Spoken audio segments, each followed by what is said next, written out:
তিক্ত এবং চরম বাস্তব একটি কথা হলো এই পৃথিবীতে টাকার মূল্য কিন্তু অনেক বেশি। আপনার কাছে যদি টাকা থাকে, আপনি আপনার বাবা মায়ের কাছে একজন দায়িত্ববান সন্তান। আপনার কাছে যদি টাকা থাকে, আপনি আপনার সন্তানের কাছে একজন ভালো বাবা। আপনার কাছে যদি টাকা থাকে, এই সমাজের কাছে আপনি একজন সফল মানুষ। আপনার কাছে যদি টাকা থাকে, বহু মঞ্চের আপনি প্রধান অতিথি। আর আপনার কাছে যদি টাকা না থাকে, যতই যোগ্যতা থাক, আপনি একজন উন্নতিহীন অসফল মানুষ এই সমাজের কাছে। বিল গেটস তার এক বক্তব্যে বলেছিলেন, আপনার পকেট ভর্তি যদি টাকা থাকে, ওই মুহূর্তে আপনি নিজেও ভুলে যেতে পারেন বা মনেও থাকতে পারে যে আপনি কে। কিন্তু আপনার পকেটে যদি টাকা না থাকে, ওই মুহূর্তে পৃথিবী এক মুহূর্তের জন্য মনে করার চেষ্টা করবে না যে আপনি কে।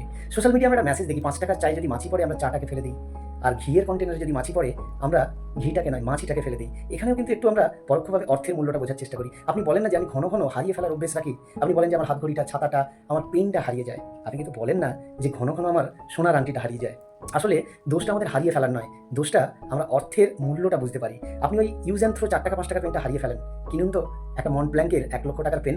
আপনি হারিয়ে যাবেন, পেনটা হারাবে না। এটাই হচ্ছে আমরা অর্থের মূল্য বুঝে কাজ করি।